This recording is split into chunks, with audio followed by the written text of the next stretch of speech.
This program contains adult content. Is there a God? Big atheist. Really? What, am I an idiot? Come on. That yes, it would be nice if you could throw your sins and your responsibilities on someone else. But it's not true. It looks like far-left lunacy. I don't believe that it's true that religion is moral or ethical. You don't need to follow anybody! It's not human intelligence! If someone doesn't value logical consistency, what logical argument are you going to give them that will demonstrate that they should? Welcome to the Godless Revolution. Today is Friday the 13th, which it's a day. It's Friday, and the days in our months are numbered, and every now and then it's going to be a 13. Oh, we chose two completely different songs to go for there. Well, hopefully nobody in the audience is affected by frigatroskytocophobia. Good thing you didn't ask me to read that. Frigatroskytocophobia. I was practicing it for a while earlier today. Well, when I saw that typed out, I'm like, is that a real word? Or did Dan just start hitting letters? Frigatroskytocophobia. Frigatroskytocophobia. I feel like I should be, Mary Poppins. Yeah, carrying an umbrella, floating down from a rooftop somewhere, maybe cleaning some chimneys. I don't know. You know, when I was in, what fucking town was that? Oklahoma City. I was going to say Kathmandu. I was very surprised to see that and this is how weird and stupid this is, right? Like, I was surprised to see that the hotel actually had a 13th floor that was labeled the 13th floor. See, now, and was in the elevators and everything. I have never seen a place that when it goes up high doesn't have a 13th floor. Like, that's just like an urban myth, I thought. Well, they all have 13th floor. I mean, anything over, anything that says it has 15 but actually or more labeled, because if you're like, oh, I'm in room 1301, that's the first room on the 13th floor. And if I go in the elevator, I'm like, where the fuck is the button for level 13? It's like, you'd be confused as shit. Yeah, I've been taking notice of it in different places where I see that there are more than 13 floors. It's like your rib thing. Mm-hmm. You spent a long time believing men had one less rib than women. I did. Fucking religious indoctrination, man. And I did. I was in my 20s. Yeah. My mid-20s before I realized that was just fucking wrong. And that's where the whole 13th floor thing And it wasn't, and even then, like, I'd been an out atheist, an out non-believer. I didn't necessarily even know what an atheist was, but I had no active belief in a God, and I still believed that men had one fewer rib than women, because I thought, well, that's easily checked. Surely, we can count. Yeah, surely religious people wouldn't be saying this because it's so easily disproven. Yeah. Well, fuck me for thinking that, right? Yeah, they believe a lot of shit. But yeah, we got x-rays. I mean, we can... Yeah, you can count that shit. You can just feel it on skinny people. Yeah, maybe not on you me. you could kidnap a skinny guy and a skinny woman, just start counting their ribs. It might be odd. A skinny guy and a skinny woman? Yeah, skinny woman. Yeah, it might be odd, but you can do it. Yeah, it was just one of those weird things. But so I've been taking note of wherever I go that has more than that number of flooring or floors, if they have a number 13. Yeah. Like as the actual floor, or if it goes from like 11, 12, 14, 15, 16, because there are a lot of places that do that. They just pretend that it doesn't exist. See, I've never noticed a building that skipped. Oh, yeah? 13. I believe that when I was in Memphis, I actually took a picture of... One that did it? Of the buttons in the elevator, because there was no 13 as you were going. It went from 12 to 14. They just cut 13 out. Well, no, those people are fucking liars, because if I'm a firefighter and I got to count flights of stairs, like, hey, it's on the 15th floor, I'm like, okay, I'm going to count 15 flights. And I'm like, what the fuck? It says 16. Yeah. It's fucking stupid. It's people are afraid of a number, which that's all kinds of dumb to me. But seeing that's, describes a particular type of ignorance. Uh-huh.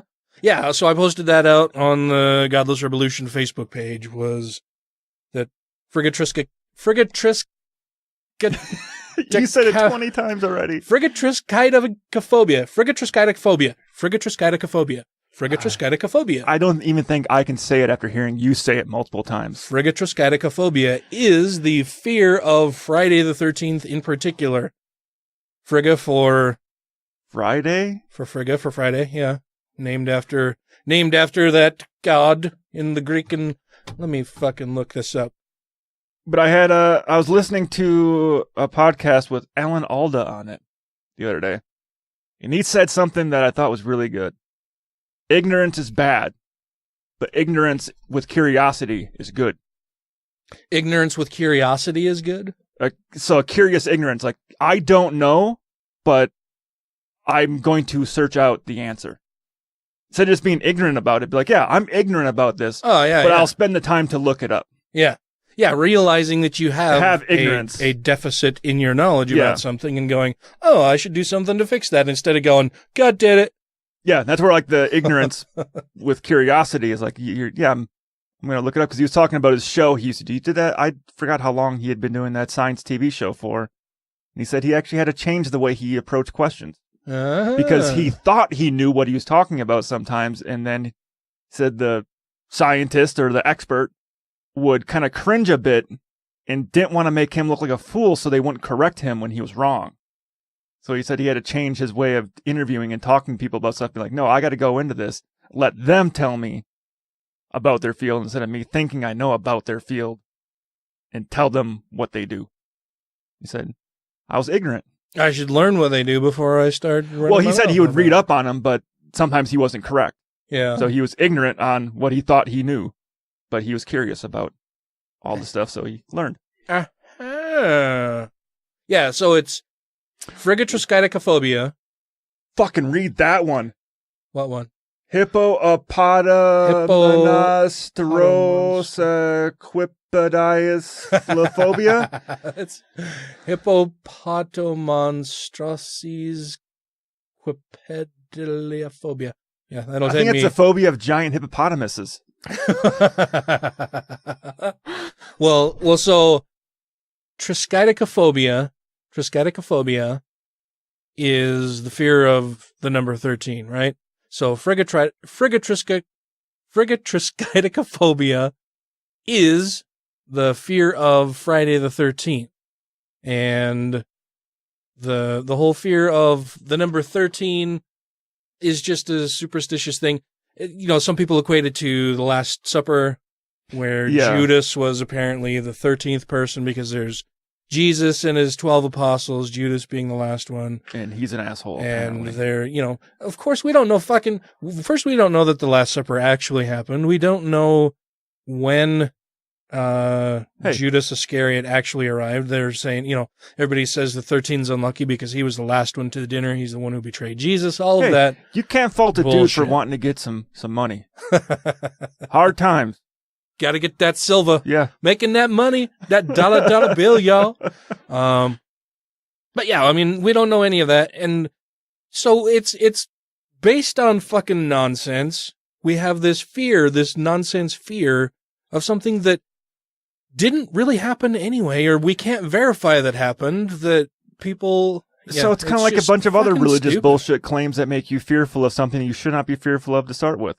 Yeah, it's like, today I thought, well, maybe I should open my umbrella in the house before walking outside the front door under a ladder while having a black cat get scared and cross my path and picking up a penny that's face down and spilling salt somehow and breaking a mirror. Yeah.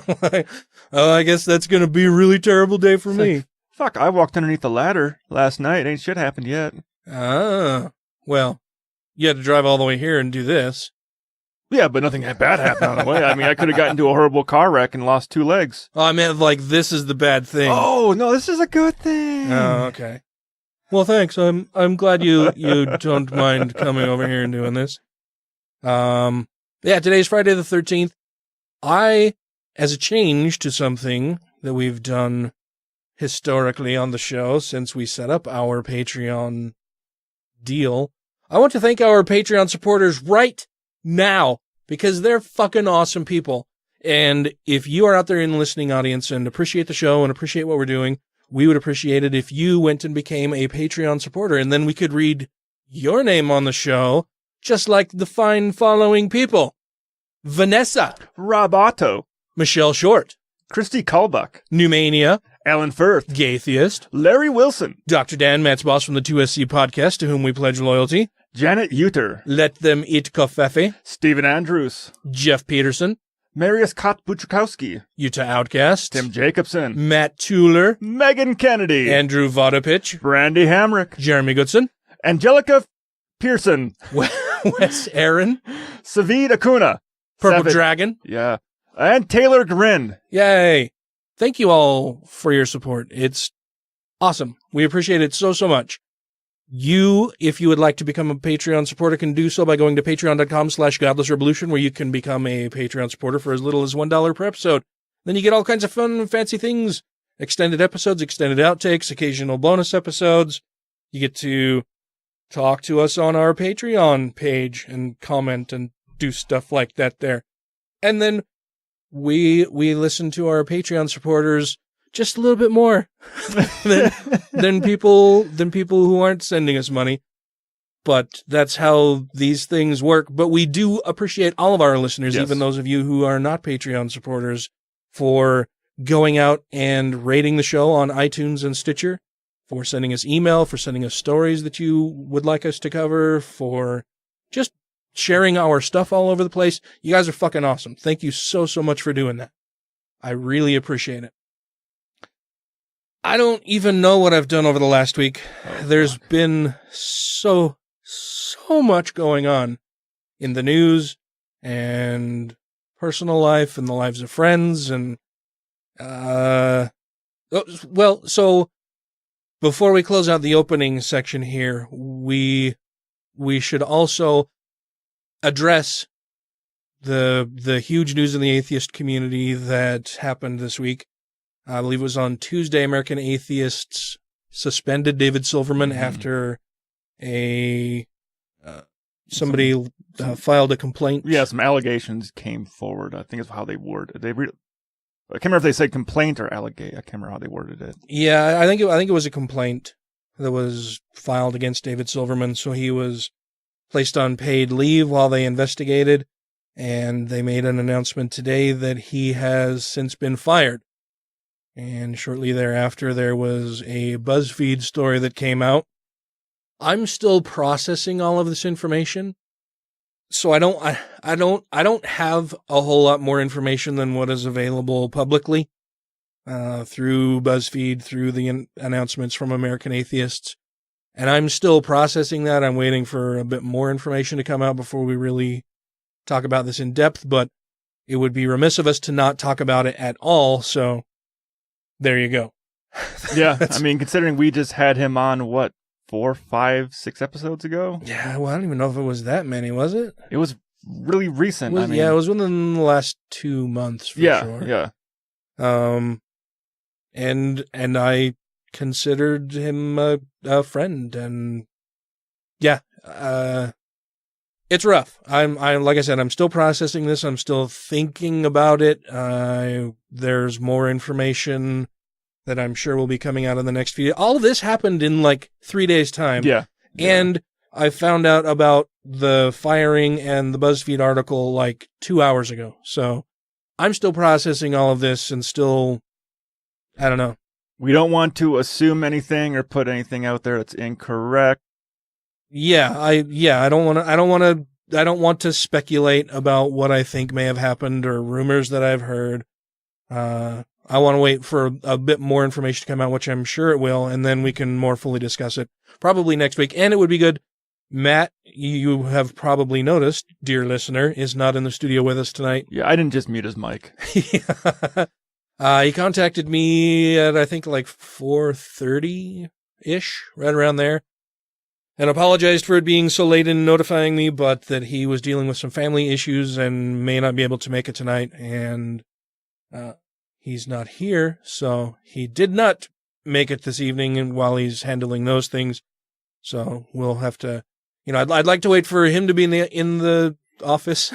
I was gonna say for him to be in the office, but in the studio, so we can all talk about it. And I hope Matt's doing well and the rest of his family's doing well. there's so much going on. Yeah.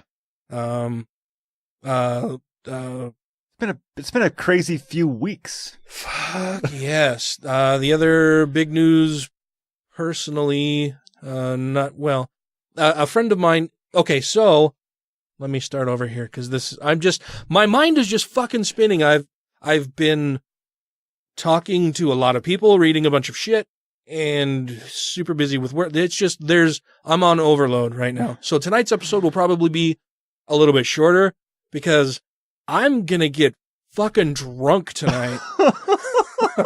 At least you're honest. I'm gonna get fucking drunk and I'm gonna watch some funny shows on the boob tube and yeah, just veg out tonight because my mind is at the breaking point. Like I need a little bit of a break. You just gotta go on YouTube and just watch all the Funny or Die Zach Morris is a dick clips.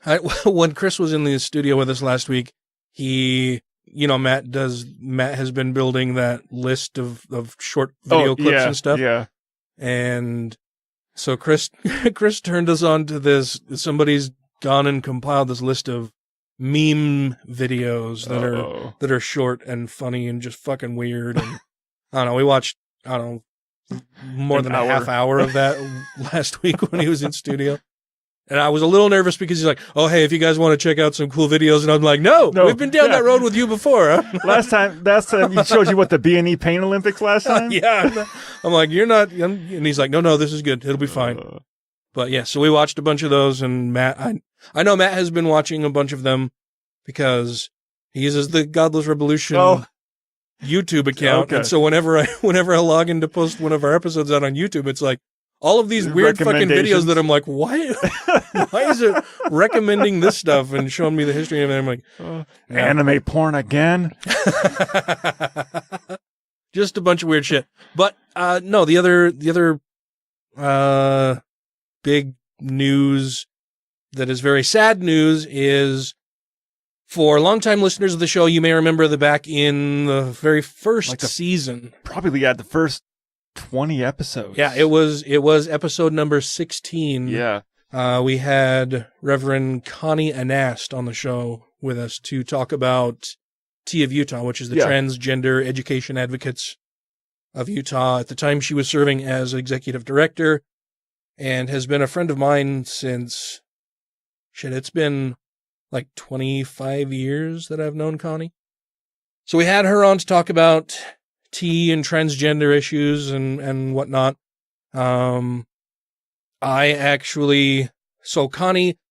married her wife in a legal ceremony back before it was legalized across the U.S. I can't remember which state it was. I think maybe it was Washington they had traveled to get married. And then when it was legalized here in Utah, she wanted to have a Utah wedding, asked if I would be the officiant, so we did it at Bar X downtown. And Bar X is owned, at least in part, by Ty Burrell from Modern Family. And he's known to drop in there every now and then. So we went through, I was the officiant for the wedding there at Bar X. And it's a nice, swanky place. I like the place. Yeah, it's cool. I listened to him talk about how they got the liquor license, which is pretty fucking funny. Oh, yeah? But it's a cool place. And then we're doing whatever, and Ty Burrell came in, and he became the witness for her wedding there that I had just officiated. Which is pretty badass. I pull out my phone because there's Ty Burrell there, so I got a picture of Ty Burrell with Connie, and that went national. That went viral. It was national news that Ty Burrell was a witness for a lesbian couple's wedding at a bar that he owns in Salt Lake City. You went viral by accident twice. That's true. Yeah. I just thought I'm like, I'm going to show my friends this. Yeah. Ty Burrell is here with Connie at the wedding that I just did. So anyway, Connie and Lindy got married there. I officiated. Ty Burrell was witness. I'm sure you can still find the story if you just type Ty Burrell lesbian wedding, probably. Yeah, I mean, that's the basic search engine requirements. Yeah, that'll bring it up. But that was all over the place, like E! Online and stuff like that. Did TMZ pick it up? Yes, I believe so. Did they pay you for the photo? No. Ooh, you got some money coming. Oh, yeah? Yeah, I think, I don't, anyway, so the photo out there of Connie and Ty is the photo that I took on my phone, and I was the officiant, all that, whatever. Who is not pictured in any of that was Connie's wife, Lindi, and I am very sad to report that Lindi died this week. She was one of the sweetest, kindest, just overall nicest people that I've known. So is Connie. I mean, they don't have a lot, but they're always looking to see how they can help other people. Connie does fundraisers and item donations for various groups around the state and out of state, and just helps whoever she can. They were both just fantastic, wonderful, loving, giving, super kind, gracious, nice people. And Lindi died earlier this week from lung cancer. So that's been rough. I know it's been really rough on Connie. And everybody's weird about death, right? I've said it before a few times that everybody's weird about death. We're just all weird about it in our own unique way. I don't handle it very well. Either do I. I don't know. I do this thing where I just ignore it for the most part. I can't even really put it into words, but I kind of put it out of my mind. I set up this wall where now that person is just gone. And of course they are, but I don't go through a huge grieving process usually. I'm much more, well, they're gone. I'll think about the good times I had with them, and that's that. Like, I don't want to go to a funeral. I don't want to go listen to speeches. I'm not a big crier as far as that goes. It's not something that I immerse myself in. I don't immerse myself in the grief and I put it on a shelf and put a wall around it. And every now and then I'll go and look at the shelf and maybe pull something down and think about it for a little while. But it's not something that I immerse myself in. And I don't like doing funerals. I'll do them on occasion.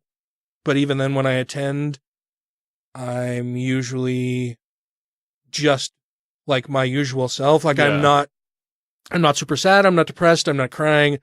I'm usually the one cracking jokes. I think sometimes that helps other people. Ultimately, it just helps me avoid my feelings about it. I mean, I kind of do. I'll try to do that. Try to crack a joke or something too. But for me, the emotions always get the better of me. Like I can only keep that shield up for so long before I just break. Yeah. And I break about half the time not. I think I always break. But if I don't go to the funeral, then I'm not going to break, right? I'm not going to break at the funeral for sure because I'm not at the funeral, and I might not break at all because I won't be around and immersed in other people's grief. I can just set that aside and wish them well and hope that they all have some healing moments during that whole process, but I'm not involved in it. Like I set that aside and leave myself aside from that. One of the things that Connie is doing after Lindy's passing is that tomorrow there'll be an Irish wake at one of the big gay bars here in town called the Sun Trap. So I will be attending that, and we'll see how that goes. I'm hoping not to cry a whole lot. It's going to happen. I'm sure it will. But so that was really hard.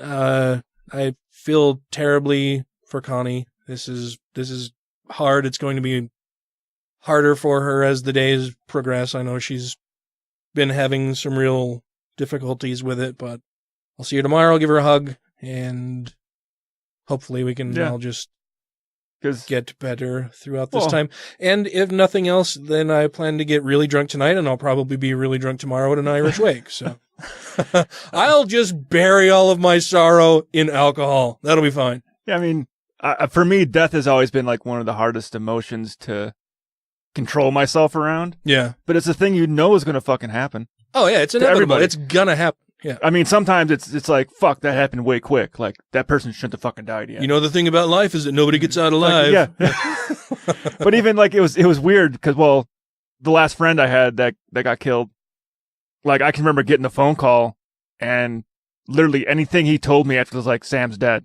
I was like, I can't hear it. Like, I'm just completely shut out. It's almost like a bomb went off. My ears are just sitting there ringing and I can't hear the world around me. Everything kind of slows down and you feel like you're moving through a fog almost. And, but then it's, you know, we get together at his grave every year, all the guys from the fire department stuff, and kind of like, hey, remember the time Sam did that? Remember the time I had to punch him in the balls because he was doing this? Fucking had some good times. I mean, because we lived together for 4 years as roommates and stuff, so we all have crazy stories about him. But the other day when I was transferring over all the utilities of the new house, had called Rocky Mountain Power, and they said, Is Sam Roth still your point of contact? I'm like, nah, that fucker died. The guy was like, oh shit, sorry. It's like, nah, dude, it's like he died 3 years ago. It's fine. I cry about it every now and then. Thanks for bringing up such a painful memory, you fucking utility service worker person. But just how those things pop back into life sometimes. Yeah. Where it's like, fuck, what if I needed help with my electricity and they try to call Sam? He's dead. You ain't getting through to him. So yeah, like I said, everybody's weird. We're all just weird in our own special way. But let's talk about some other stuff. Okay. I think tonight's show, I'd already mentioned that tonight's show will be shorter, right? Did I do that already? Yeah. It'll be shorter because I'm going to go get drunk. But we're going to talk to you, dear listeners, for a while yet. So stick around. And stuff, it's okay. It's like, yeah. Then hearing my dad's voice and hearing him just about crying in the background as he's saying, because your grandmother? Yeah, he's like, we got to put her in a home. And he was kind of saying stuff. And when I mentioned dementia, I kind of heard his voice start shuddering. And I'm like, fuck. You kind of hear that involuntary exhale as the emotion is taken. He's trying not to cry. And then I think my dad, because when I start crying, I can't fucking talk. Yeah. And I think he realized I was crying on the phone. And I just couldn't fucking get any words out. And I was trying to say, yep, okay. And he's just like, yeah, just get us, if you need anything and for let us know. All right, love you, bye. Yeah, I couldn't either. You know, maybe I'll include this in part of the show at the end of the last bit we just did. But when my sister died, I do the same thing, right? Like I put it on a shelf. I don't really think about it a whole lot. She had a bunch of issues, and now she doesn't, and she's not going to be contributing to anybody else's problems anymore. Fine, good, great. And I went to the funeral because it's my sister, so kind of have to. My parents are going to be there, my grandparents, my cousins. You don't want to be the asshole in the family. Yeah, where's my family all calls me Shay. It's my middle name. Yeah. My father and I have the same first name, so my whole family calls me Shay. So, then it would be, well, where's Shay? Why isn't Shay here tonight? Well, because he's an asshole, obviously. Yeah. You know how those atheists are. They don't have any fucking feelings. They don't care about people. Fuck it. They don't give a shit. So, no, I go. And I was doing fine. Everything was great and going well until my dear sweet grandmother, who listeners have heard on the show, I think, a couple times because maybe just once because she called the one time. You answered it and we let it go. But she called, or we're at the funeral. Like we're at the funeral. We're not even at the funeral. We have left the LDS ward house where the funeral thing was taking place, and we're in the cemetery. We're at the cemetery. The coffin has been wheeled from the hearse over onto the grave. The bishop or whoever the fuck it was said a few words. And then my grandmother turns to me and says, "Would you like to say something? I would like you to say something." And I was like, what are you going to do? She put me on the fucking spot at a goddamn funeral, man. Like, well. So she's dead. I started trying to say some things, and that's when I had to actually face the stark reality of my sister being dead and gone.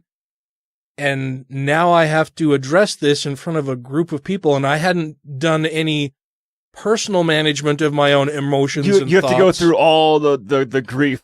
So it all hit me right then when I was supposed to talk. And I started saying some things, and I had a really fucking hard time getting my words out because I just physically couldn't get them out because I was choking up and starting to cry and just, yeah. That's the way, and for me the other day, it wasn't the fact that my grandmother's not dead. She's still alive. She's just having to live in a new place. But the thought in my head, I'm like, well, fuck. If she is losing her memory, she's starting to suffer from dementia. She might not even know who the fuck I am if next time I go home. Like, I could walk in there and be a complete stranger to her. Yeah. That's the hard part. Yeah. That is fucking rough, man. When my grandfather was dying, my sweet little LDS grandmother, who we were just talking about, her husband, when he died of lung cancer. And when he was dying, like, it was close to the end, and there were all of these entreaties to me that I should come and see him before he dies or before he's, just basically dead. Yeah. And, still alive, but can't respond, can't recognize anybody, just basically. Which sometimes is even sadder. It's like, I want to remember. Out on pain pills. I like to remember the person the way they were right, best in life versus. Yeah, you don't want your last memories of the person to be at their weakest state when they're the most vulnerable and doing really poorly, whatever. And that's really selfish of me that I hadn't gone because, well, she was saying that he wanted to see me and everything. My grandmother's an ace at fucking guilting people into shit, so I don't know how much of that was accurate or not, but... So how many cars have you bought her? No. So I go and visit, and when I arrive, she says, oh, well, and this was like the week before he was put on palliative care, and, with a nurse there full time. And so she says, well, he's knocked out pretty much on pain pills. He's not recognizing many people. He can't speak very much, whatever, so if you want to just go in and sit, say hello, and goodbye, basically, you can go in and do that. So I went into the bedroom, and he's laying in bed, and he's laying on his side, and I just sat on the edge of the bed and said, hey, Grandpa, and he, rolled over and recognized me and started talking, and we had this little conversation, and it went really well. Fuck. It went really well. We had this little conversation, and I tried to remain a bit aloof and just goofy and funny, whatever. So, tell him I was glad to see him and wished him well, whatever, and left the bedroom, and fuck. So I leave the bedroom and go out and start talking to my grandma, and she's like, oh, well, at least you got to say, at least, because she wasn't in there, so she had no idea that we had this conversation or whatever. She's like, well, you were in there a little while. Are you doing okay? And I'm like, oh, yeah, we were just talking for a little bit. And she's like, you were talking to him? And I said, well, yeah, he rolled over when I sat down, and he woke up, and we talked for a little bit. And she's like, he hasn't said anything to anybody for a while, and he recognized you? And I'm like, yeah, we talked about stuff. and I, he said he was happy to see me, and that he was glad I came over. Yeah. We talked about golf for a little bit. And she was just surprised and in awe that he recognized me, and we had this conversation or whatever. I don't remember where this was going, but I don't deal with those emotions. You're putting that wall back up. That's right. The wall's going, the gate is slamming shut right now. So there we go. All right. Let's move on to more depressing things. Yeah. No, we'll move on to happier things. Let's find a happy story. Some stuff. Maybe we make some jokes or something. Let's watch a kitten video. Hi, this is Dr. Hector Garcia, author of Alpha God, and you are listening to Godless Revolution. So I think that the fact that God is not needed. We have a natural explanation for the universe, for everything that we know. In no place do we have to put God into the picture. So there's absolutely no reason to even introduce the concept of God. It's a meaningless concept. It has not only no evidence, there's no basis for it. And the universe looks just like it should look if there is no God. If you have questions, comments, concerns, compliments, corrections, criticisms, or concepts for content, contact the show via email at godlessrevolution@gmail.com, by text or voicemail at 330-81-REBEL, or Twitter the twatter at TGR Podcast. Thank you! Right before we came down to record the episode tonight, President Dipshit, the orange buffoon, got on television to let us all know that we're now bombing Syria. We're on stage 1 of the war. Targeted military strikes in Syria again, after he telegraphed it. But he did. But he said Twitter. He said he didn't telegraph it. I didn't tell him exactly when it was going to happen. He didn't give him a date or time. I wanted to wait until the Comey investigation. Not Comey. What's the guy that I want to fire but I didn't fire? Rupert. Mueller. Mueller time. No, it's Mueller time. Mueller. Yeah. Mueller. That's the guy. Lying, fake news, bad guy. He's one bad hombre. I tell you that right now. Okay. No, he waited until things started to heat up on that. I mean, his personal attorney had his office raided and bunch of records seized and everything, and he started getting really pissed off. And I think he blamed Obama and Hillary for that. Probably. Oh, the Michael Cohen's office got raided? Yeah. He blamed Obama and Hillary? Well, I think Hillary got blamed in a way of, why are they focusing on him? They shouldn't be talking about him. We should still be talking about Hillary and her emails. But her emails. Yeah. And then it's like, I think he said the narrative sometimes like, oh, these Obama leftover type people, they don't support me. But it's like, dude, you put these people in these positions. Uh-huh. These people that authorized these raids were people you gave jobs to. Mm-hmm. I know all the best people, though. The ones who pay for the prostitute. The hush money. The hush money for the. No, that's not good either. The ones who take care of problems. I have some great problem solvers. I love Planned Parenthood for that. So, apparently he has been fighting with General Mattis about this all day. That Trump wanted to bomb them. And Mattis was saying General no. Mattis, being a war tacticianer, tells him, no, this is a bad idea. Terrible, terrible, no good thing. Like, look at the other things this could potentially lead to. Look at our relationships we got going on with some of these other countries right now. Right now is not the time to be fucking doing. Yeah. I chatted with Taylor Grin earlier from grinandparent.com, and who has provided some great political analysis for us. What website was that? Grinandparent.com. I think they're retooling, trying to figure out what they want to do going forward, but so Taylor's not probably he's the most brilliant, politically savvy person that I personally know, and that, like, he beats a bunch of the fucking talking heads that I see on the news all the time. I don't know why he hasn't pursued a job in journalism as far as politics and stuff like that. Maybe he will, because he writes brilliantly. His political analysis is great. He really digs into stories, gets all of his facts straight. Really fucking in tune and awesome. Keeps up on all kinds of shit. And we were chatting a bit earlier, just before recording, on Facebook Messenger. And he sent me a link to a tweet from Hallie Jackson. And the tweet was something like, all of the people who are with the vice president were just told that we have to return to the hotel, whatever. Nobody knew what was going on. So Trump starts bombing another country, and a half an hour before he goes live about doing it on television, Pence is told. Yeah. Pence finds out while he's out doing something else that Donald Trump has decided we're going to start bombing Syria. Yeah. When Pence was rushing back to the hotel, they were probably fueling the aircrafts and loading the missiles. Uh-huh, yeah.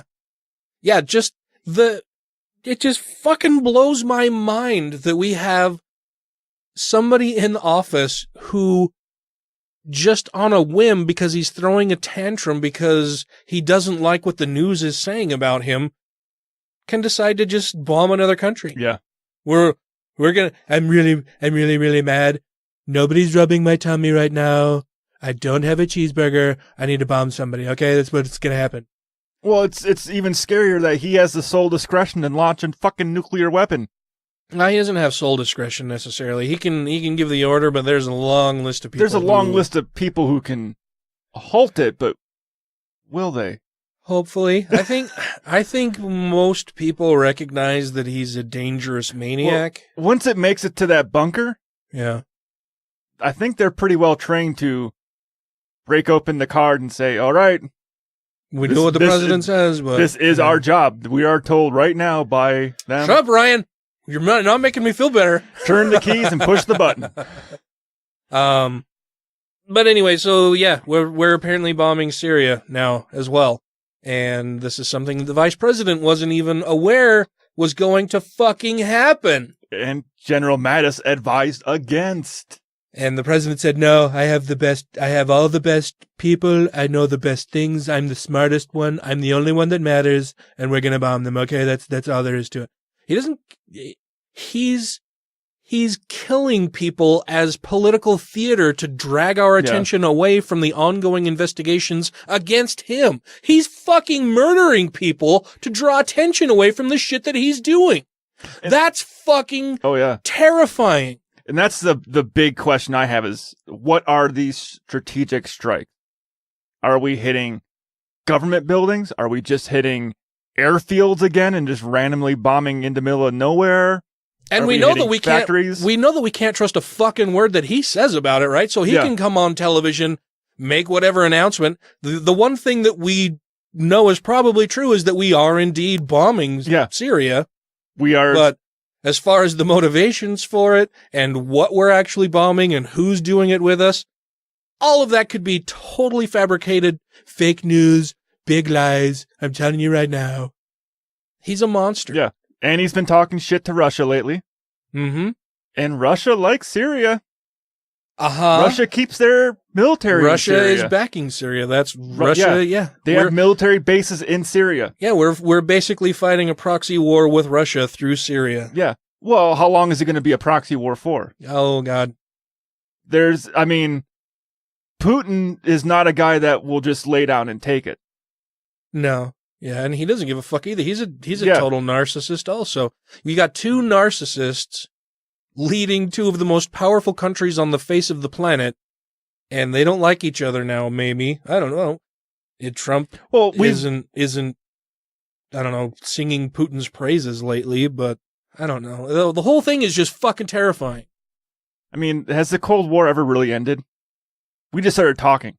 It warmed up. It wasn't really a Cold War anymore. I mean, tensions eased. We had some but there's always normalized diplomatic relations with them. But then Putin decided that he wanted to be a dictator, and he's got the infrastructure and money behind him to do all of that. I think that's what Trump is really pissed off and jealous and admires Putin for, is that he can just create the news. He tells the news agencies what to report, and they do it. Trump can't do that, and I think that's why he gets so frustrated and pissed off and calls it fake news, because it's not what he wants them to report, so to him it's fake. Well, and then he thought he was going to get the exclusive meeting with Kim Jong-un, and he went to China. He didn't get it. Yeah. He probably wanted to ask him, like, hey, how the fuck do you get a hole-in-one on all 18 holes? Like, I've been playing for a while. So I hear you're a really good golfer. Maybe we should go hit the links sometime. Dude, I guarantee he would go golfing in North Korea.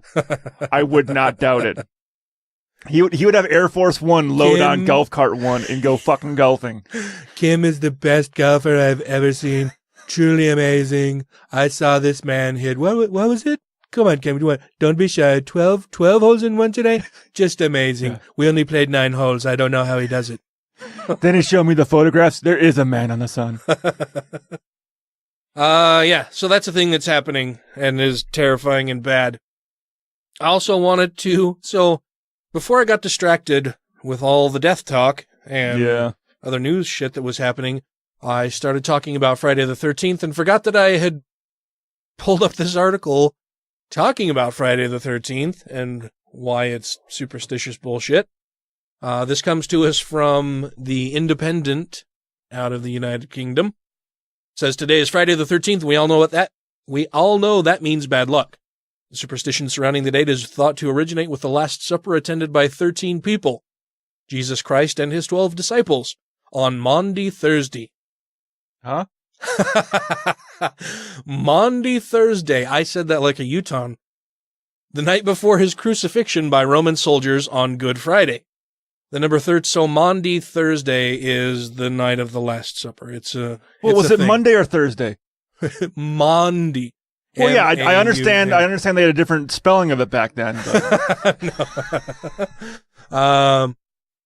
So the number 13 is therefore associated with Judas Iscariot, Christ's betrayer, and is regarded as imperfect compared with 12, which represents the number of months in a year. And is the original dozen, not the baker's dozen.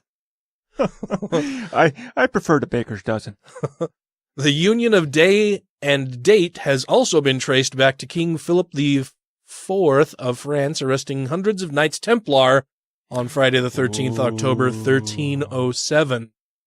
The Catholic Crusaders were apprehended under pressure from Pope Clement V over allegations made by an excommunicated former member that new recruits to the order were being forced to spit on the cross, deny Christ, and engage in homosexual acts during initiation ceremonies. Sounds like a good time. Sounds like nothing has changed at the Catholic Church in several hundred years. Maybe the spitting. The claims, seemingly entirely without foundation, were a convenient pretext for Philip to persecute the wealthy order and waive debts he owed them following war with England. That sounds like someone else we know. Who else gets you to do something for him and then doesn't just waives the debts away? I'm not going to pay that. That's unfair. You're a bad man. I don't like you, and I'm not going to pay you. Okay. Charged with moral and financial corruption and worshipping false idols, often following confessions obtained under torture, many of the knights were later burnt at the stake in Paris. The order's Grand Master, Jacques de Molay, faced the flames in front of Notre Dame Cathedral and is said to have cried out a curse on those who had so gravely wronged them. Quote, God knows who is wrong and has sinned. Soon a calamity will occur to those who have condemned us to death. We should have gotten a sizzling bacon noise going in the background when you read that. The events initiated by the holy warrior's arrest, according to tradition, ensured every subsequent Friday the 13th meant bad luck to one and all, de Molay's hex ringing out through the ages. There will be 2 Friday the 13ths in 2018, today and another in July. An irrational fear of the day is known as... Now this has a different one. Yeah, that's different. Parascovitatriaphobia. In Spanish, that's... Yeah. That's not the one that I saw earlier. Nope. That's in one of them their foreign languages. In Spanish-speaking countries and in Greece, it's Tuesday the 13th that frightens people. Huh. Because they just are going to be different. Well, maybe it actually happened on a Tuesday. And in Italy, it's Friday the 17th. Oh, they're just a little late. Famous indicators of bad luck include a black cat crossing your path, breaking a mirror, walking under a ladder, opening an umbrella indoors, and saying the name of Shakespeare's Scottish play. Yeah, you don't do that. Macbeth. You don't say it. We're not in a theater, so it's okay. Yeah, I even did Macbeth. Yeah? I don't know how we got around not saying it. You did Macbeth? Well, I didn't do him in the butt, but I did the play. What do you mean you did the play? I was in it. I used to do theater. Like a one-man show? No. I was part of the performance of Macbeth. Which character did you play? That was like one of the first ones I ever did, and I played all the lords. All the lords? So there's a whole bunch of scenes where it just says lords. Uh-huh. And it's usually 2 different lords that are little... Are they leaping? Not yet. They're not a-leaping? No, they weren't being put to the fire. No, because it's, there's like... Were there ladies dancing? Ooh, I wish. Drummers drumming? I wore a kilt. So you played all the lords. Yeah. They do like the in-between thing. It's kind of like in A Midnight Summer's Dream where you got the crew that does more of the comedy pits, where it's like the foreshadowing parts. Oh, yeah. Where those 2 characters, like there's usually 2 of them that would come out and have a conversation between each other that foreshadows something that's going to happen. So were you just talking to yourself like in our episode? Well, no. Well, I said 2 of us would come out, so we would... I didn't play all of them, so we would split it. Oh, okay. two of us would come out and read the lines. Oh, okay. Lord 1 and Lord 2. Now I'm thinking, now I've got like South Park on my mind. See, and we can't talk about that episode a whole lot either because Matt's not here. I wanted to talk more about that because just the way that played out was perfect. I still can't believe how well you played into that at the end of recording that episode. Then I'm like, motherfuckers. And I'm like, wait, I did come late. Were Dan and Matt sitting there fucking scheming something? Oh, I think I found out that day or the day before. I'd have to double check. But yeah, I thought it was, and then, yeah, you just played into it really well. I was at the gym and my mom sends me a message on Facebook saying, hey, what's wrong with this week's episode? And I'm like, it probably had already pre-downloaded. I'm looking like 13 minutes. Like, that's weird. I'm like, maybe did Dan accidentally just put out the whole Ryan making an ass out of himself clip? My mom said, like, they're talking about me. I'm like, what's going on here? And then I didn't listen to it till later on. That's when I said, I'm like, I see what you did there, you fucking asshole. Yeah. Yeah. We'll save. I have more to say about that, but we'll save it for next week when hopefully Matt's back with us in studio. But yeah, that was fun. But yeah, Friday the 13th, it's all bullshit. It is terribly, terribly dumb. Their superstitions are dumb. But I've never met anybody that has taken Friday the 13th, like, literally, like, it's bad. Like, I've heard people doing the whole, like, whoa, don't open the umbrella. Whoa, don't walk underneath that ladder. Oh, you spilled the salt. Watch out, buddy. Like, people that believe in all that superstitious stuff. But I've never met anybody yet that's really like, dude, I can't. It's Friday the 13th. I ain't fucking going outside. I ain't going to work. Something bad is going to happen. It'd be fun to fuck with people like that. Like, well, it's Friday the 13th. I can't leave the house. Well, how do you know that it's not that? Like, the whole deal about it is that it's going to be bad no matter what, right? So if you choose to stay home, well, what if your house burns down with you in it? Then what? Like, it's not safe anywhere. Nowhere. No matter where you put yourself, I can think of something fucked up that'll happen. It's because you're from Wisconsin. We spend a lot of time thinking about fucked up shit. All right, we'll do one more segment in a minute. I'm Bryce Barkenagel. Have you ever wondered if Joseph Smith was drugging the early Mormons? Turns out it might be possible when you have a fantastic congregation that is witnessing angels floating around in the rafters and think that the temple is on fire and they're running out in the snow and writhing around on the ground naked. Yeah, as it turns out, drugs might be the best explanation. Be sure to check out my Sunstone Symposium presentation on the Joseph Smith entheogen theory by punching that into any YouTube browser. And thank you so much for checking that out, and be sure to check out the Naked Mormonism podcast. This is the Godless Revolution. Oh, I love God. He's so deliciously evil. Thank you to everybody who has rated the show on iTunes and Stitcher and are following us on YouTube, Twitter, and Facebook. And to all our Patreon patrons, you make the show possible. So you asked, pardon me, off air so I have the hiccups. Yeah. You asked if you should hide somewhere and then frighten me. Yeah. And I said, no, you shouldn't. I get angry when people startle me. Fucking DAMF. Yesterday, when I'm in the fucking office. Did you have the hiccup? He has discovered my little hideaway cubicle that I've reserved. Probably because he just fucking wanders around talking to everybody. Hey, how you doing today? What great weather we're having, huh? Oh boy, what are you working hard or hardly working? Fuck you, dude. Leave me the fuck alone. No, so he discovered where I've been sitting, and I was there doing my work, and I've got my headphones in, listening to podcasts, and so I don't immediately notice that he's there. Which is creepy. And I turned around, and he's there, and it startled me, and so I kind of jumped a little bit and rolled my eyes and pulled my headphones out, and he's like, oh, yeah, sorry, I didn't mean to startle you. I just thought I'd come over and say hi. And I'm like, well, you did it. And he kind of stopped for a second. He's like, yeah, so how are you? And I'm like, fuck, dude. I'm like, and I try to be like nice, but curt. You could just say, well, I'm feeling pretty punchy right now. Like just let him know, try to give him enough social cues to leave me the fuck alone. Like, I'm busy. I'm still, like, the whole time he's there, I hardly look at him at all. I'm looking at my screen. I'm typing shit. I'm replying to emails. I'm doing whatever. And, just like half answering his questions when he'd ask me something until he just fucks off and leaves me alone. And it's like, I'm going to have a talk with him that just like, dude, I come here to work. Yeah.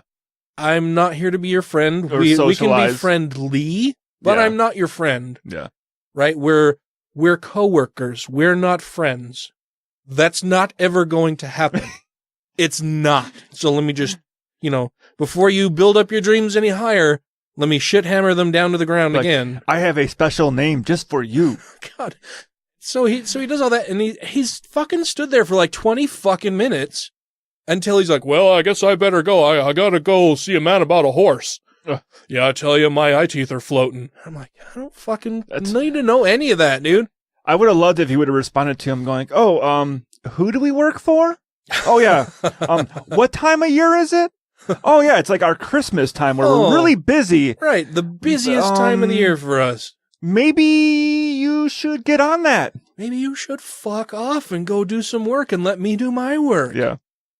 Yeah, I need to talk to him or our boss, but I have a feeling lately, like the boss that we had is on another project now. He was called away to do something else, and so one of my coworkers has been our acting manager for the last several months, and it looks like that's going to be a permanent thing now, and that acting manager, I think he's okay with me for the most part, but lately I'm getting some mixed signals, like he doesn't really dig that I'm an atheist kind of stuff, but I don't know. Maybe that's just me being hypersensitive to it. But he can't do anything about it. No, he can't. Well, he can still be a dick. He can be a dick, but he can't punish you for it. No. And I'm a great fucking worker. I get all my work done. I do it really well. I'm good at what I do. So there's no complaints there. And if he ever tries to make an issue where that will be bad for him. You just need a t-shirt that says right across the top of the back of it, fuck off, I'm working. Yeah. Did I call you over here? No, then go away. Yeah. Can you send me an email? Yes, then go away. Go do that. You don't need to be at my fucking desk. Fuck off. That's why I hate going into the office. Yeah. I'm so much more productive when I'm at home because there's not dipshits dropping by wanting to just shoot the shit with me, for no fucking reason. We're not friends. I don't want to hang out with you. I don't care what's going on in your life. I really fucking don't. Come here. You're paid to work. That's what I'm here for. That's what I'm doing. Fuck off. Yeah, I don't care about your niece's brainwashed mission she's going on in Ethiopia. Well, lately his thing is to complain about being lonely and about having to drive anywhere because nobody will come and see him. He has to go and visit his children. Because I don't think Maybe anybody likes him. I think his children don't like him either. And well, my recommendation to him would be did his wife pass away, or she just really sick? Oh no, yeah, she died. Okay, she's dead. Well, she's dead. Wife's dead. She died of death. She got the death. And it fucked her up. Lots of death in tonight's show. Yeah. He just needs to find himself a good Russian bride that can't speak English. Yeah. Huh. Yeah. Yeah. He won't be able to really annoy her because she won't know what the fuck he's saying. Yeah. And she'll just be happy to be in America. Dude, and he's been so fucking cranky, just grumpy, he acts like Donald Trump. He throws these little fits, we'll be in a meeting and he's like, well, I don't know how this works. Because he's just not good at anything he does. He needs a blowjob. We have this external speaker and an external mic that hooks into the speaker for when we do our conference calls and meetings and shit. It's so much better than a regular conference call. We do it over Skype, but you've got to hook it into somebody's laptop.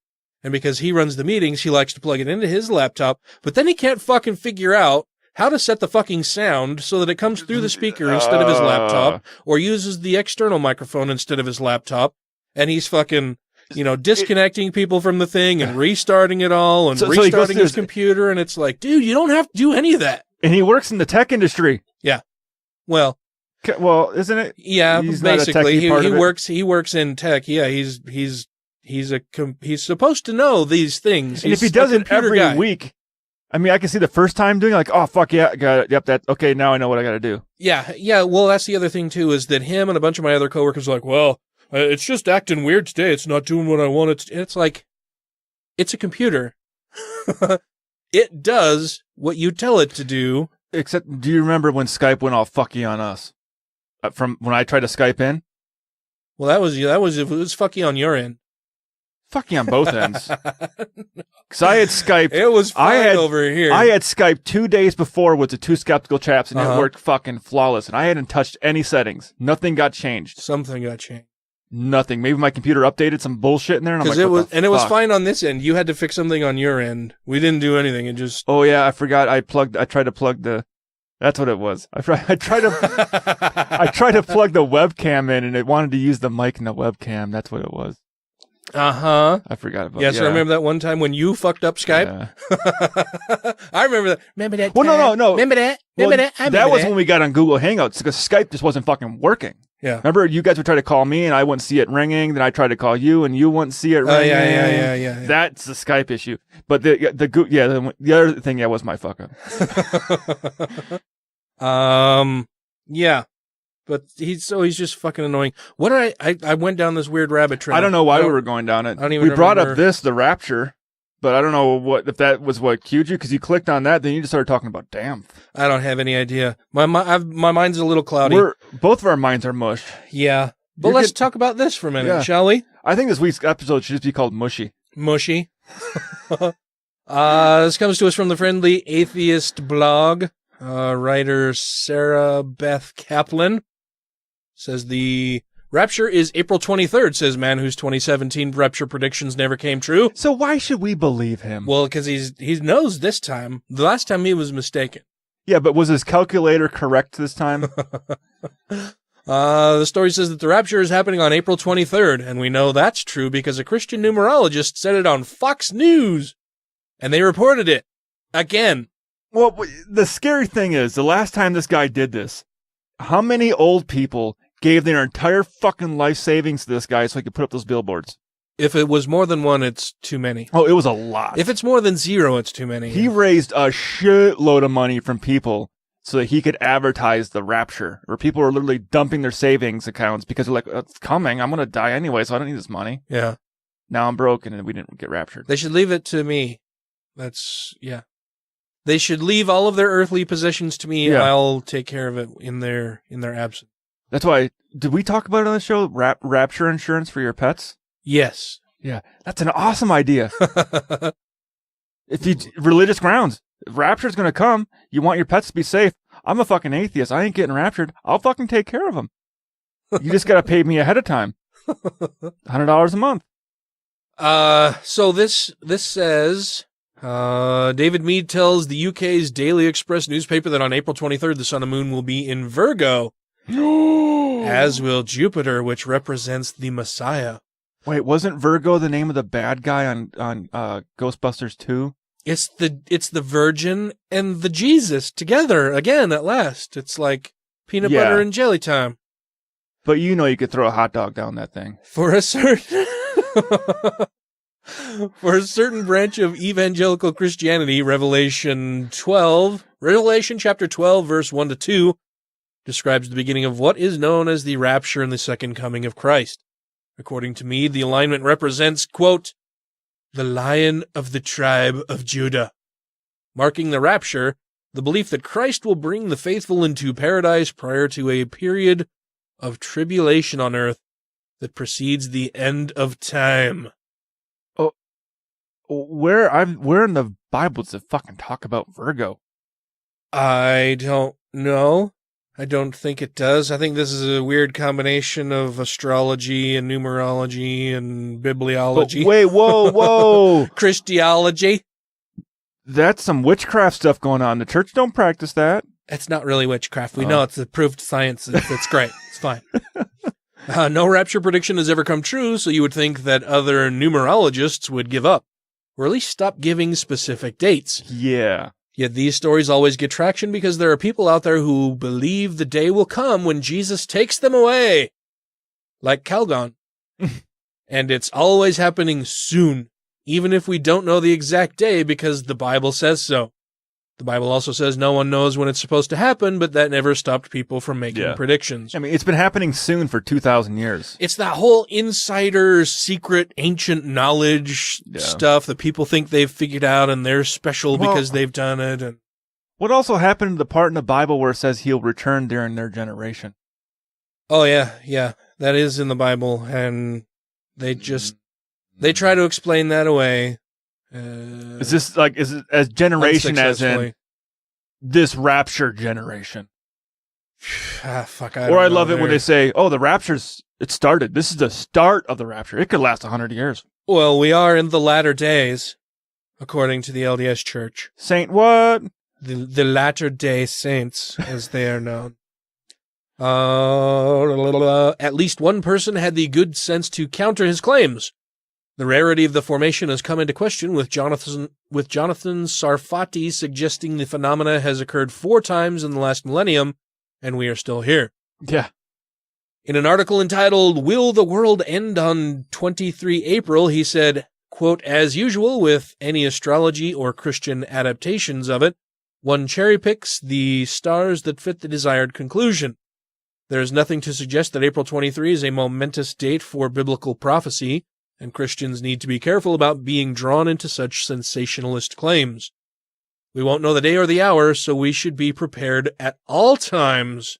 End quote. You want another reason to doubt Meade's claims? Uh-oh. He said the exact same thing last year. And it's still on the 23rd. Fox News reported on it back then, too.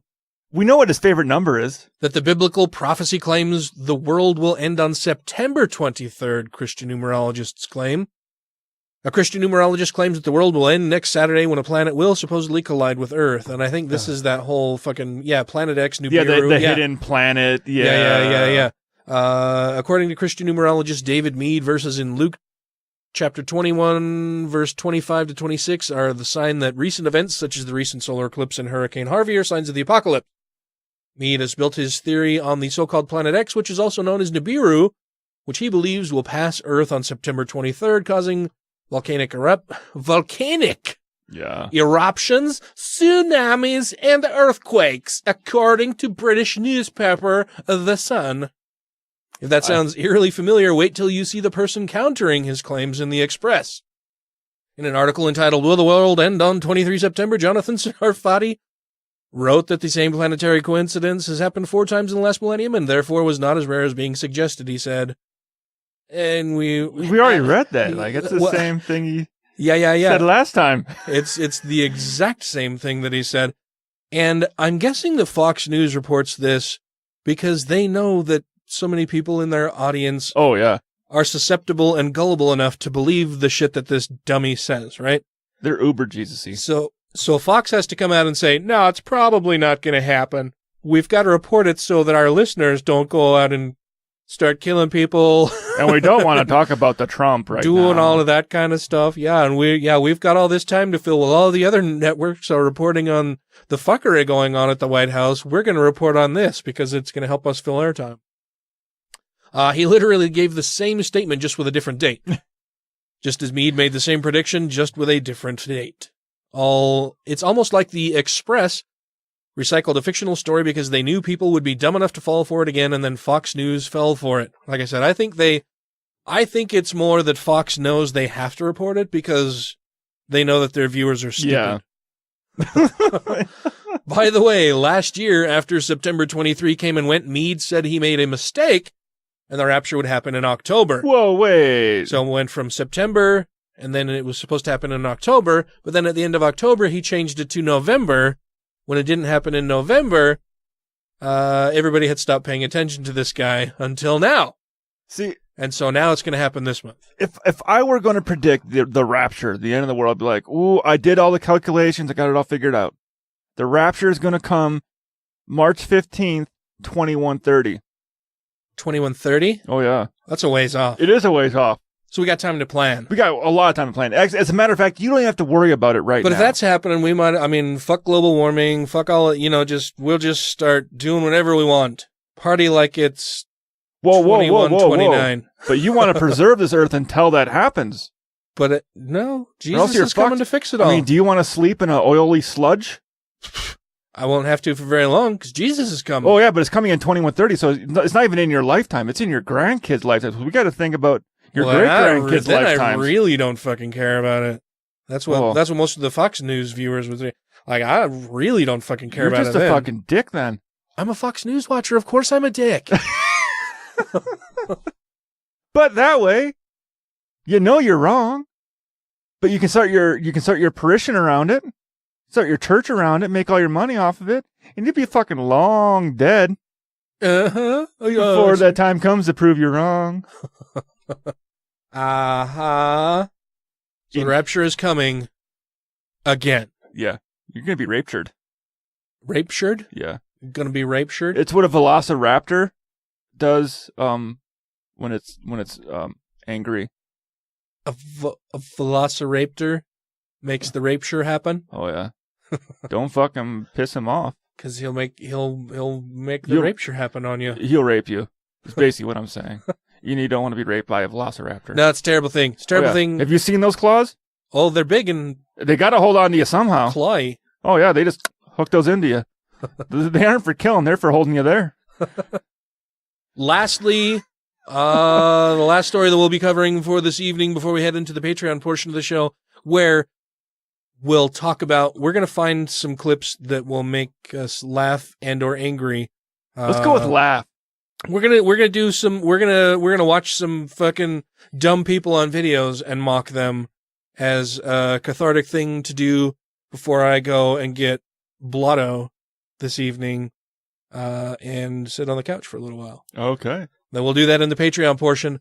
Last story that we wanted to talk about tonight was the pastor who celebrated the Orlando massacre has been found guilty of child molestation. Well, it's shocker. Yeah. Shocker. I'm so shocked. Anti-gay pastor who claimed Orlando massacre victims got what they deserve was found guilty on 8 counts of child molestation. Pastor Ken Adkins, this comes to us from Patheos writer Michael Stone. Pastor Ken Adkins, who had congregations in Atlanta, Jacksonville, and Brunswick, Georgia, was arrested late last summer on 8 charges of child molestation and aggravated child molestation. On Monday, a jury found Pastor Adkins guilty on all charges. Adkins, 57, now faces life in prison. He will be sentenced on April 25th. Before his arrest, the controversial Georgia pastor had been a vocal and determined opponent of LGBT rights, and even went so far as to celebrate a horrific mass shooting that left 49 dead and scores more wounded at a gay nightclub in Florida. Yeah, he's just taking every opportunity he can to be a dick. To be a giant fucking dick, yeah. And I don't think he's got to worry about his sentencing. Yeah? It starts April 25th. Oh, right. The rapture will have happened by then. He's fine. Immediately after the horrific attack at the Pulse nightclub in Orlando, Florida, Pastor Adkins tweeted the following: Been through so much with these Jacksonville homosexuals that I don't see none of them as victims. I see them as getting what they deserve. Uh-huh. In a public forum saying... He tweeted that. I wonder what he says in church. Oh, probably the way same worse. Stuff. Well, yeah, at least the same stuff. He also tweeted, "Dear gays, go sit down somewhere. I know y'all want some special attention. Y'all are sinners who need Jesus. This was an attack on America. And it is a shame that Jack's gays are trying to use the Orlando massacre as blackmail to force the city to pass the HRO. Shame, shame, shame." Pastor Adkins' Twitter bio claims he is, quote, "one of the most respected black conservative voices in America." Are there any respected black conservative voices in America? I'm trying to think. I mean, several black people come to mind. Several black conservatives come to mind. I can't say that I respect any of them. Well, I don't respect any, but the white community sure does respect them. Yes. They like to use them as tokens. Yes. Yeah. See, we're not racist. We believe everything this here guy's saying. He knows what's up. He knows what time it is. It's kind of like, why they push so hard to get Mia Love elected in Utah? Yeah, really. Yeah, exactly. Yeah. Well, I'm not racist. I like Mia Love. Yeah. See, we elected a black woman. She's in Utah. a woman too. Yeah. Yeah. I'm definitely not sexist or racist because Mia Love is a black woman. Yeah. And identity politics is stupid. And you know how I know she's a woman? I checked and she don't got a penis. It's the same, but it comes from the same people who say identity politics is stupid, and then they point to people like Mia Love and go, look, see, we have a black woman in our party who's doing stuff. Exactly what they fucking did. And it's like, and she comes from a very small district, but they still would go, look, we got Mia Love. Yeah. She's black, and she's a she. Oh my God. Yeah, a she. It's a twofer. There's an S on the front. It's a twofer. Come on. We're not racist or sexist. Come on. Look at her. We won't let her do anything, but we got her.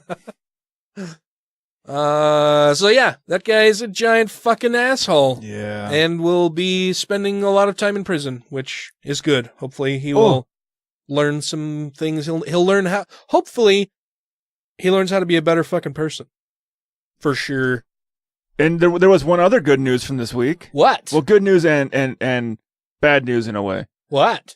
Paul Ryan's not running for re-election. Oh, yeah. Yeah, he announced that he will not be seeking re-election. He is retiring. Yeah.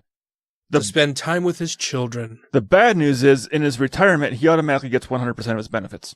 No, he doesn't. He doesn't? That's not accurate, no. I thought he still got his pension and his... Well, he'll get a pension, but he doesn't get full pay. I thought... He won't be getting full pay. How much did they get, though? I thought they got it's fucking prorated. A good chunk. No, it's prorated based on how long they've served.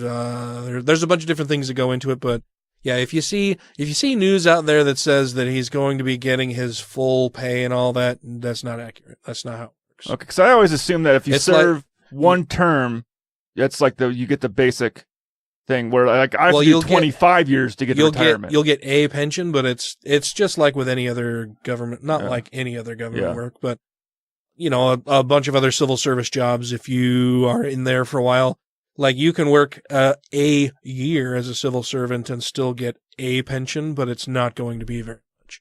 It's going to be based on the length of service, how much you made within the last. There's this whole big calculation that goes into it. Okay. Well, so he will be getting a pension, but he's not getting.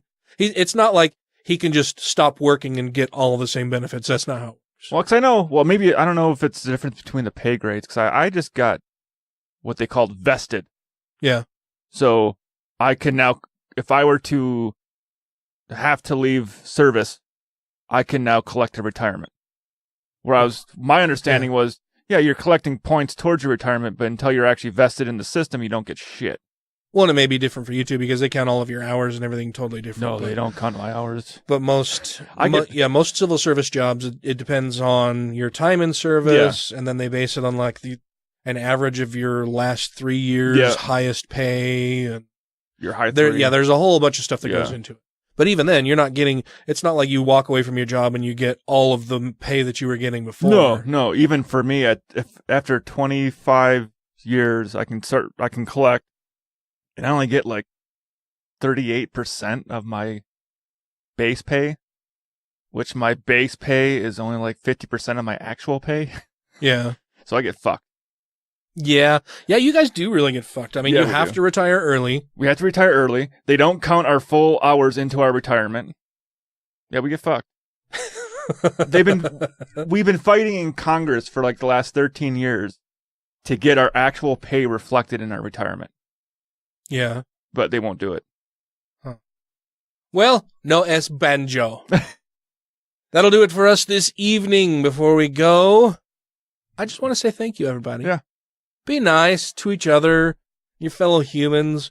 Go get drunk. Go get stoned. Give someone a hug. Do something nice to somebody around you with consent. Yeah. Enthusiastic. Yeah, I should have said consensual hug. Enthusiastic consent. Yes. Pet a puppy. Pet a puppy. Puppies are great. Puppies are always wonderful. Yeah. Cats are evil assholes. Even when they vomit shit on you that they ate earlier, they're still adorable. A little frightening, and you don't want them right there, but they're still adorable puppy. But thank you all very much for listening. We're going to move into the Patreon portion of the show where we're just going to watch a couple clips of dummies saying stuff. We're going to try to lighten it up, have some fun. And scream and yell at them for a little bit before I go and get Blotto. So, until next week, crucify those airstrikes. Leave a review to appease Putin. And rate the show 5 times a day towards Syria. Yes.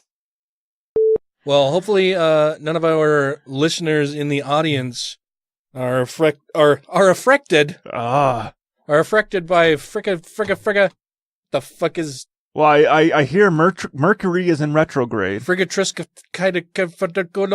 What is it? Fucked up beliefs. That 13.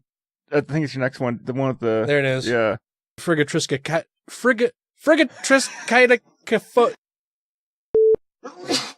Bless you, Ryan. Thank you. I feel blessed.